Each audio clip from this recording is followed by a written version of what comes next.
자, 오늘 주제가 좀 광범위한 스케일이 큰 그런 의미를 담고 있는 주제가 됩니다.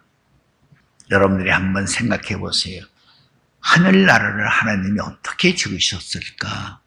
생각만 해도 우리가 쉽게 우리 마음으로 담을 수 있는 그런 세계가 아니라는 것을 우리는 느끼게 됩니다.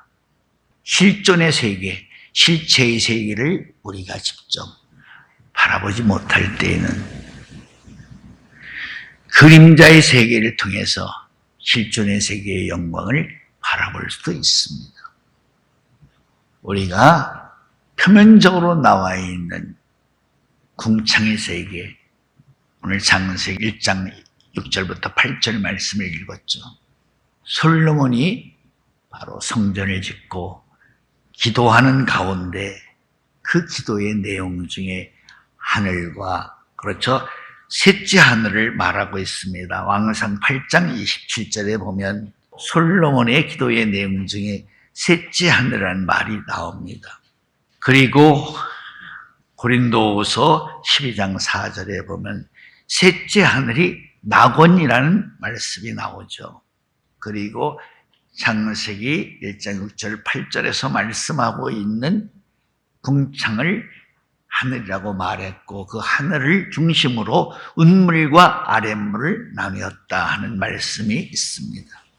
그 궁창을 가리켜 바로 에스겔 43장 12절에 보면 꼭지점이라고 말합니다. 산 꼭대기. 하나님의 전의 법은 이러하니라 한 말씀이 시작이 됩니다. 그래서 바로 산 꼭지점, 꼭대기서부터 거룩해진다. 여기서 꼭대기, 꼭지점이란 말은 야곱이 요셉에게 축복할 때 축복한 내용의 정수리의 축복이라는 말씀이 나옵니다. 즉 정수리를 의미하는 것입니다. 모세가 적각거리는 가나안 땅에 들어가지 못할 때 하나님이 모세를 비스가산 정상에 세워놓으시고 마치 줌렌즈로 땡겨서 적각거린 가나안 땅을 땡겨서 보여주는 것처럼 400km의 인간이 볼 수 없는 시야의 밖에 있는 그런 가족과 구린 가나안 땅을 모두 자세히 보게 해주셨다 하는 말씀이 나옵니다. 그 꼭대기서부터 전에 보면 거룩해지니라 하는 말씀이 아까 에스겔 43장 12절에 나옵니다.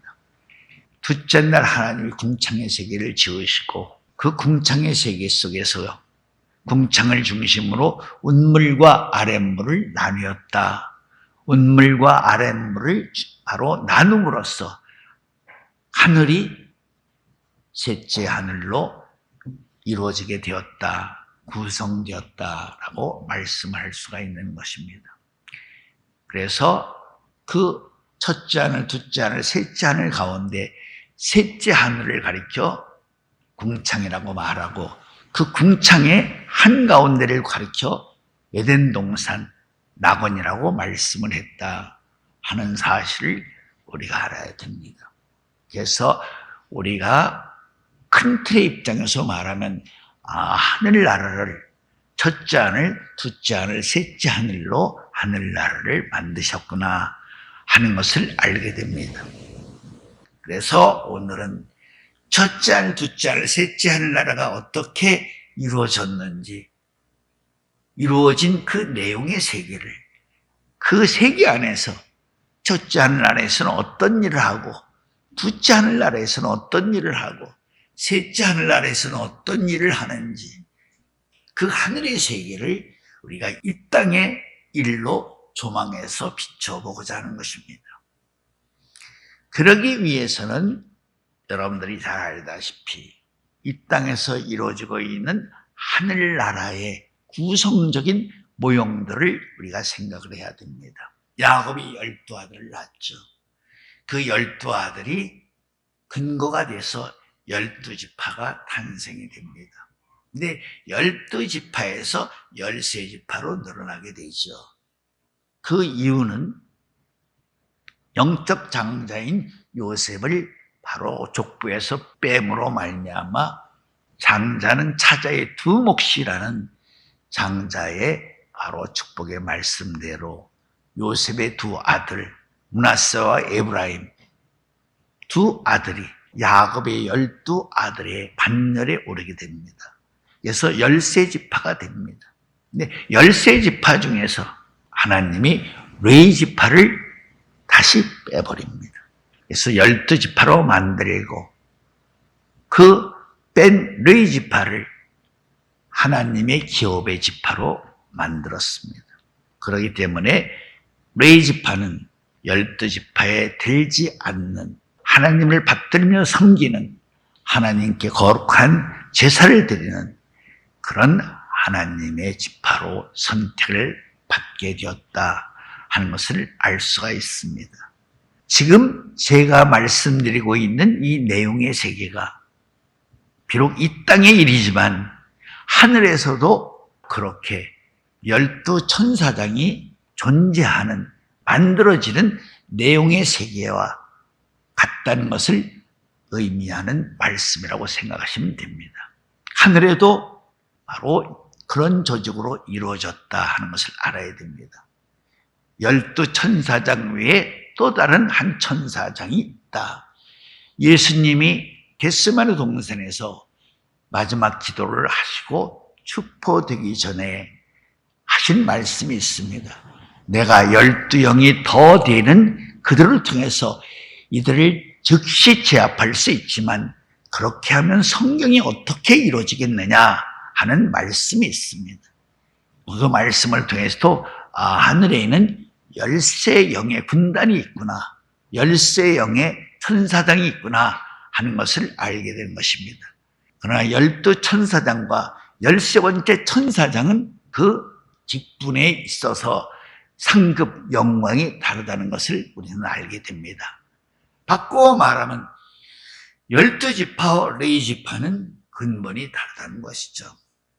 12지파는 기업을 땅에서 받지만 13번째 지파는 레위 지파는 땅의 기업이었고 하나님의 영광이 그들의 기업이 된다는 말씀이 있습니다. 그렇기 때문에 하늘에서도 12천사장과 13번째 천사장의 직분과 상급과 영광은 근본이 다르다 하는 것도 우리가 알아야 된다는 것입니다. 그런데 놀라운 것은 하늘에 있는 12천사장들도 동서남북 사방 팔달수라는 그 의미처럼 하늘에 있는 천군의 군단의 조직도 그렇게 4개 군단으로 나누어져 있다라고 말씀할 수 있습니다. 그러한 근거가 성경에 어디 있느냐 하면 이 땅의 조직을 통해서 우리가 하늘의 조직의 세계를 알 수 있다는 것입니다. 그 말씀의 의미 속에는 하나님이 모세를 산 위로 부르셔서 하늘의 도성, 하늘의 예루살렘 성을 바라보게 하시고 본대로 그를 통해서 이 땅에서 하나님의 장막을 짓게 하셨다 하는 사실입니다.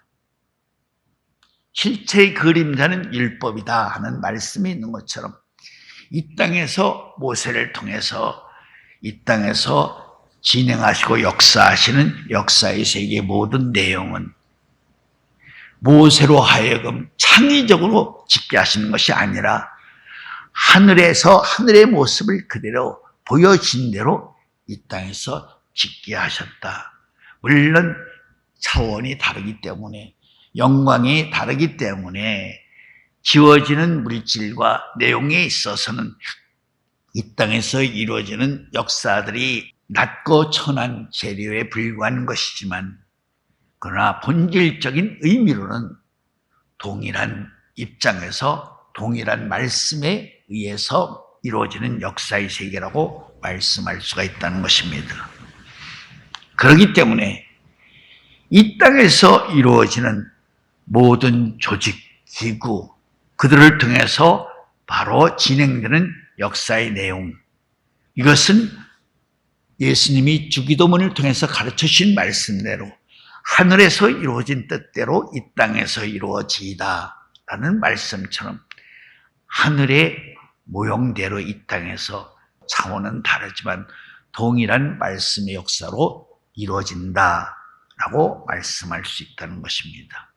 자, 이스라엘 백성들이 진행을 할 때에는 뱀진으로 진행을 했습니다. 일렬로. 맨 앞에는 유다지파가, 맨 뒤에는 단지파가, 한가운데에는 고핫, 무라리, 게르손, 즉 레위지파에 소속되어 있는 세 아들들로 이루어진 그들이 뱀 모양으로 진행하는 바로 한가운데 머무르고 있었다. 다시 말하면 한가운데에는 항상 레위지파가 차지하고 있었다는 것입니다. 이 말씀을 다른 유형으로 바꿔 말한다면 지구의 한가운데에는 이스라엘이 되었고 이스라엘의 한가운데에는 예루살렘 성이 되었고 예루살렘의 한가운데에는 예루살렘 성전이 되었고 성전 한가운데에는 지성소가 되었고 지성소의 한가운데에는 법궤가 되었다. 법궤 한가운데에는 세 가지의 성물이 들어있었죠. 바로 십계명과 만나와 아론의 쌍난 지팡이가 들어있었습니다. 구속사의 세계의 중심에는 그러한 존재적인 대상이 항상 그 자리를 차지하고 있었다 하는 것을 말씀하고 있는 것입니다. 그렇기 때문에 하늘의 구도의 도장인 낙원 안에 있는 에덴 동산 한가운데에는 뭐가 있었다? 생명나무와 선악나무를 두었다. 다시 말하면 하늘의 한가운데에는 셋째 하늘이 되고 셋째 하늘의 한가운데에는 바로 낙원이 되고 낙원의 한가운데는 에덴 동산이 되고 에덴 동산 한가운데에는 생명나무와 선악나무를 두었더라 하는 말씀을 우리가 잊지 말아야 됩니다. 그렇기 때문에 뱀진으로 진행하던 그들이 진행을 멈추고 고유적인 자기의 장막들을 칠 때에는 그들이 겉사진과 속사진, 팔진법을 통해서 장막을 쳤다 하는 사실을 알게 됩니다. 겉사진은 루벤 지파와 갓 지파와 이사갈 지파인가 해서 세 지파가 한 진이 돼, 한 파트너가 되고 한 부분이 되고 이렇게 세 지파씩 3, 40이 4개의 위용으로 겉사진을 쳤다 하는 사실을 우리는 알게 됩니다. 그리고 겉사진이 치고 그 다음에 속사진이 치게 됩니다. 속사진은 동쪽에는 모세와 아론이 남쪽에는 고핫 자손도 자기들이 맡은 방위에 따라서 무라리 자손, 게르손 자손이 이렇게 속사진을 쳤다 하는 것을 알게 됩니다. 그런데 여기에서 우리가 한 가지 유의할 점이 겉사진과 속사진에는 상당한 차이가 있었다는 것이죠. 즉 다시 말하면 속사진을 친 데에서 겉사진을 치는 12지파는 속사진으로부터 2,900m가 떨어진 데서 장막을 쳤다는 것입니다. 그래서 성경 말씀에 보면 그 900m를 침범하는 자는 2,900 안에 들어오는 자는 누구를 막론하고 다 레위지파 사람들이 죽이게 되어 있습니다. 아무도 범접할 수 없는 거룩한 지역이라는 것이죠. 속사진을 친 그 위치에만큼은 누구도 범할 수 없다 하는 말씀이 성경에 기록되어 있습니다. 제가 이 말씀을 지금 여러분들에게 하고 있지만 하는 그 저희는 바로 이것이 하늘나라, 첫째 하늘, 둘째 하늘, 셋째 하늘나라가 어떻게 이루어졌는지 또 이루어진 첫째 하늘, 둘째 하늘, 셋째 하늘나라에서 어떤 기구를 통해서 어떤 기능으로 그 나라를 하나님이 운영하시는지 관리하시고 또 통치하시는 하늘나라의 세계를 여러분들에게 설명하기 위해서 이 말씀을 진행하고 있다는 것을 알아야 됩니다. 그렇다면 여기서 한 가지 우리가 알아야 됩니다. 분명히 속사진이 쳐져 있는 그것은 어떤 것이라고 말할 수 있죠? 진법에 의하면 한가운데라고 말할 수 있지만 그렇다고 해서 속사진이 한가운데는 아닙니다. 속사진 안에는 뭐가 있죠? 하나님의 장막이 있다는 것을 알아야 됩니다. 하나님의 장막이 있고 장막 안에는 성소와 지성소로 구별되어 있다 하는 것을 알아야 됩니다. 바꾸어 말하면 이렇게도 말할 수 있는 것입니다. 속사진은 어디에 속한 것이다? 셋째 하늘나라에 속한 부분이라고 말할 수 있다는 것입니다. 그럼 속사진 안에서는 어떤 일을 하는 것인가? 어떤 일을 하죠? 아론의 반차를 통해서 저 30세 이상 선발된 제사장들이 성막과 성소와 지성소를 통해서 하나님께 제사를 드리죠. 바로 이것이 바로 이런 역사의 세계가 이 땅의 입장으로 말한다면 셋째 하늘나라에서 벌어지고 있는 진행되고 있는 하늘의 모습이라고도 말할 수 있는 것입니다. 그리고 이제 2000규빗 떨어진 바깥에서 이스라엘 12지파가 3지파씩 4개의 묶음으로 동서남북에 진을 치게 됩니다. 그래서 그것을 우리가 겉사진이라고 말할 수 있습니다. 그것을 가리켜, 그 부분을 가리켜 우리가 뭐라고 말할 수 있죠? 바로 둘째 하늘나라라고 말할 수 있다는 것입니다. 그렇다면 이스라엘 12지파가 4지파를 위해서 할 수 있는 일이 뭐죠? 속사진을 위해서 겉사진이 할 수 있는 일은 바로 속사진이 가지고 있는 그 사명을 돕기 위한 그런 지파로서 방위를 책임지고 있다. 여리고성을 무너뜨릴 때에도 7째 날은 7바퀴를 들었죠. 새벽부터 시작을 해가지고. 그래서 맨 앞에는 누가 있었죠? 군대가 맨 앞에 있었고, 두 번째는 제사장, 나팔 부는 제사장들이 있었고, 그것도 지금 말씀한 그런 의미적으로 하나님의 거룩하신 영광의 상징이 되는 법궤를 중심으로 한 그러한 중심부에 바로 레위지파의 중심이 집결되어 있었다 하는 것을 알아야 됩니다. 앞뒤로 군인들이 호위했고, 다시 바꿔 말하면 하나님의 진으로나 하나님의 구속사의 세계의 입장으로 보나 어느 면으로 봐도 항상 그 중심에는 뭐가 있었다? 하나님의 법궤를 중심으로 해서 이스라엘의 바로 레위지파와 제사장들이 항상 한가운데 있었다 하는 점을 우리가 잊지 말아야 됩니다. 그렇기 때문에 속사진은 바로 셋째 하늘나라를 말하고 겉사진은 둘째 하늘나라를 말하는 것이다. 고린도후서 12장 1절부터 4절까지 쭉 읽어보면 그렇죠. 사도 바울이 셋째 하늘나라에 가는 모습이 소개가 되어 있습니다.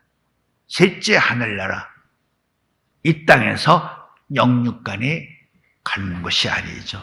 영육간에 간 사람은 성경에 보면 딱 3사람밖에 없습니다. 에녹이 하나님이 데려가심으로 이 땅에 있지 아니하였더라. 그리고 열왕기하 2장 11절 이하에 보면 엘리야가 엘리사 부르는 앞에서 불말과 불수레를 타고 하늘로 승천하는 장면이 있습니다. 그리고 감춰지긴 했지만, 숨겨지긴 했지만 모세가 부활을 통해서 하늘나라로 갔다 하는 말씀이 영적으로 이면적으로 나타나 있다는 것을 우리는 알게 됩니다. 그 외에는 영육간에 간 사람이 없습니다. 영적으로만 간다는 것이죠. 영육간에 못 가고 영혼으로만 간다.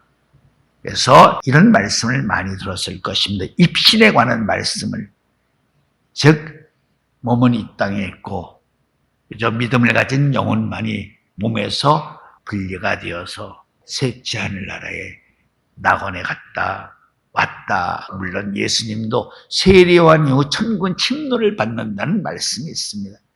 여기서 침노란 말은 어디를 말하는 것이죠? 바로 낙원을 말하는 것입니다. 성소와 성소에 있는 가로막고 있는 장막이 쳐져 있을 때는 아무도 가지 못했어요. 천국을. 왜? 창세기 3장 24절 말씀처럼. 그런데 예수님이 운명하시는 순간 성소를 가리고 있는 휘장이 한가운데 찢어짐으로 하늘나라를 갈 수 있는 길이 열렸다는 것이죠. 그렇기 때문에 그때부터는 누구든지 산자의 믿음을 가진 사람은 셋째 하늘나라에 갈 수 있다. 그런 말씀을 예수님 자신도 선언하셨다는 것을 우리가 알고 있습니다. 사도 바울이 고린도 12장 1절부터 바로 5절까지 말씀 중에 셋째 하늘나라에 가서 가히 사람으로서는 도무지 이해할 수 없는 놀라운 말씀을 들었다.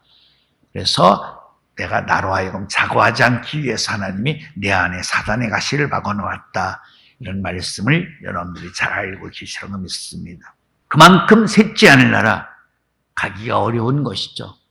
그렇기 때문에 구약적인 의미에서도 이천기빈, 바로 겉사진에서 속사진은 들어갈 수가 없습니다. 누구를 막론하고 그것을 범하면 뇌지파로 하여금 처단, 죽이게 해놨다는 것을 알아야 됩니다. 그 말씀을 우리가 깊이 이해한다면 하나님이 그 하늘의 율례와 규례를 자유율법으로 말미암아 그 담을 허심으로 그 장막을 찢으심으로 그 다음부터는 누구든지 침범해도 하나님을 기쁘시게 되는 믿음을 가지고 그 영역을 침범해도 그 다음부터는 죽이지 않게 하셨다. 그런 의미적으로도 해석을 할 수 있는 것입니다. 그래서 속자진을 위해서 하나님께 제사된 데 필요한 모든 것을 겉사진 12지파가 다 충당해 주었다. 준비해 주었다 하는 것을 말할 수가 있는 것입니다. 그렇기 때문에 어느 의미에서 본다면 겉사진 12지파는 바로 속사진을 위해서 존재할 수밖에 없는 것이다 라고도 말할 수 있는 것입니다. 바꾸어 말하면 이 속사진을 가리켜 장자의 지파라고 말하고 겉사진을 가리켜 차자의 지파라고도 말씀할 수 있다 하는 점도 우리가 알아야 되는 것입니다. 장자는 기력의 시작이라고 말씀하고 있죠. 기력의 시작이기 때문에 차자의 몫의 이배라고 성경은 말씀하고 있습니다. 그렇기 때문에 장자 지파가 속사진, 레위 지파가 장자 지파가 된 것이죠. 그래서 겉사진 12지파는 레위 지파를 위해서 존재하는 것입니다. 레위 지파에 필요한 모든 것을 다 준비해주고 해결해주고 보호해주고 지켜주고 그러는 것입니다. 그것이 바로 둘째 하늘나라에 있는 천사들이 할 일이다 하는 것을 알아야 되는 것입니다. 그렇다면 첫째 하늘나라는 어떤 나라인가? 이스라엘 제외한 세상 나라가 첫째 하늘나라와 같은 것이다 하는 것을 알아야 됩니다. 다시 말씀드리지만 속사진, 겉사진을 제외한 대상, 바로 세상 나라죠. 그 나라가 바로 첫째 하늘나라와 같은 그런 상징적인 의미를 가진 세상이라고 말할 수 있다는 것입니다. 여러분들이 레위기서에 보면 부정한 것과 정결한 것의 기준이 나옵니다. 그래서 부정한 짐승들은 첫째 하늘에서 온 대상들을 말하는 것이고 정결한 짐승은 둘째 하늘에서 온 대상들을 말씀하는 것이죠. 예를 들어 말하면 비늘이 없는 짐승은 부정한 것으로 먹지 말라. 비늘이 있는 것은 정한 것으로 먹어도 좋다. 이렇게 부정한 것과 정결한 것의 기준이 설정이 되어 있는 그 이유는 바로 궁창의 세계에서 뭐가 있었기 때문에 죄로 말미암아 타락이 있었기 때문에 바로 셋째 하늘, 궁창을 하늘을 중심으로 해서 운물과 아랫물로 나뉘었다는 것이죠. 운물과 아랫물로 나뉘었다는 그 저의 속에는 바로 이런 말씀이 들어있는 것입니다. 물은 생명의 세계를 말하죠. 물은 구원의 표라고 말하죠. 그러니까 구원의 대상이 되는 그런 생명을 가진 인격적인 존재들이 있는 지역이라는 의미를 물로 표현하는 것입니다. 궁창을 중심으로 운물과 아랫물을 나누었다. 그렇기 때문에 운물은 타락하지 않는 물을 말하는 것이고 아랫물은 타락한 물을 말하는 것입니다. 계시록 17장에 보면 음녀가 나옵니다. 세상 물에 앉은 음녀가 소개가 되어 있습니다. 세상 물은 타락한 물이기 때문에 타락한 물에 앉은 여자를 가리켜 음녀라고 말하고 있습니다. 그러니까 바꾸어 말하면 음녀가 소속되어 있는 것은 어디죠? 바로 아랫물에 소속되어 있는 여자라는 것을 말하는 것입니다. 그러니까 부정한 짐승은 이 땅에 존재하는 부정한 생명체는 다 아랫물에서 온 것이고 정결한 생명체는 다 운물에서 온 것이다. 그것을 하늘 차원에서 말하면 첫째 하늘에서 온 것은 부정한 존재고 둘째 하늘에서 온 것은 정결한 존재고 셋째 하늘에서 온 것은 거룩한 존재가 되는 것이다 하는 것을 알아야 됩니다. 그렇기 때문에 하나님이 노아에게 방주를 지을 때 3층으로 짓게 하시는 것도 그런 원리적인 근거에 의해서 3층으로 방주를 짓게 하는 것이죠. 그래서 방주에도 첫째 층에는 부정한 짐승을 태우고 둘째 층에는 정결한 짐승을 태우고 셋째 층에는 거룩한 노아의 가족 8식구를 태웠다 하는 말씀도 그런 원리적인 근거에 의해서 하나님이 그렇게 명령을 하시고 그 명령에 순종하여 노아가 그렇게 방주를 짓고 방주 안에 그런 대상들을 태우는 것이다 하는 말씀을 우리가 분명히 알아야 되는 것입니다. 그렇다면 여러분들에게 제가 또 다음과 같은 말씀을 하게 됩니다. 궁창의 세계에는 천군 천사가 있고 천군 천사가 존재함으로 말미암아 천사당이 존재할 수 있는 것이죠. 바꾸어 말하면 이런 뜻입니다. 하늘나라가 이루어지기 위해서는 세 가지 조건이 이루어져야 됩니다. 첫째가 뭐죠? 뭐가 있어야 되죠? 바로 구원의 대상, 하늘나라의 신민, 구원의 대상인 구속사의 주인공들이 있어야 됩니다. 두 번째는 뭐가 있어야죠? 땅이 있어야 됩니다. 거주할 영역, 거주할 장소가 있어야 됩니다. 세 번째는 하나님의 주권. 대한민국에는 뭐가 있어요? 헌법이라는 것이 있죠. 그러니까 바꾸어 말하면 이 다소 그것은 땅의 입장이고 하늘의 입장을 가리켜서는 바로 하나님의 주권이라고 말하는 것입니다. 이제 이 세 가지가 존재해야만 하늘나라가 이루어지게 되어 있는 것입니다. 그렇기 때문에 아브라함을 세 번째 인류의 조상으로 부르시고 아브라함을 통해서 이삭, 야곱을 통해서 12아들을 낳게 하고 12아들을 통해서 70가족이 이루어지고 70가족을 애굽에 보내놓아서 430년 동안 200만 명의 하늘의 별과 같이 바다의 모래가 같이 많은 백성들을 이루셨다. 그 백성들을 먼저 만들었기 때문에 그들을 출애굽시켜서 시내산 앞에 장막을 지게 하고 시내산을 중심으로 해서 모세를 부르시는 가운데 뭐를 했어요? 이스라엘 백성들과 바로 짐승의 피로 언약을 맺고 그들에게 계명과 율법을 줌으로써 이스라엘은 국호 나라의 이름을 명명받게 되었다 하는 것이 뭐예요? 하늘나라가 어떻게 이루어지는 역사의 세계를 우리에게 간명하게 그것이 보여진 것이다 하는 것을 알아야 되는 것입니다. 마찬가지입니다. 궁창의 세계도 그렇게 이루어진 것입니다.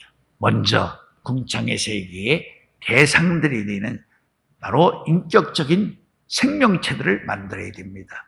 그들이 천군 천사들이 되기도 합니다.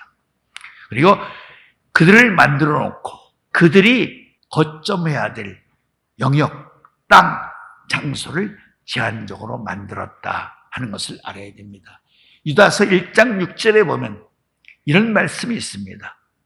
자, 아담에게는 바로 선악여매를 열매를 따먹은 정령줄이라는 원시적인 첫 계명을 준 것처럼 그렇죠? 천사들에게도 첫 계명을 주었다는 것을 우리 유다서를 통해서 알게 되죠. 첫 계명이 뭐예요? 6절 말씀입니다. 지위와 처소를 떠나지 말라. 자기의 지위와 처소를 떠난 자는 무조건 부정행에 들어가야 됩니다. 그것이 천사들에게 준 첫 계명이에요. 인류의 조상 아담에게도 첫 계명을 주신 것처럼 천사들에게도 첫 계명을 주신 것입니다. 그렇기 때문에 하늘도 첫째 하늘, 둘째 하늘, 셋째 하늘이라는 그들이 머물러야 될, 그들이 거해야 될 장소를 분명하고 확실하게 경계를 제한했다, 정했다, 국한했다 하는 점을 알아야 됩니다. 그래서 천군 천사들이 또 그들이 거쳐야 될 땅, 그리고 그들에게 계명을 줌으로 말미암아 하늘의 주권을 세움으로 말미암아 바로 궁창의 세계가 하늘나라로 첫째 하늘, 둘째 하늘, 셋째 하늘나라로 이루어졌다라고 말할 수 있다는 것입니다.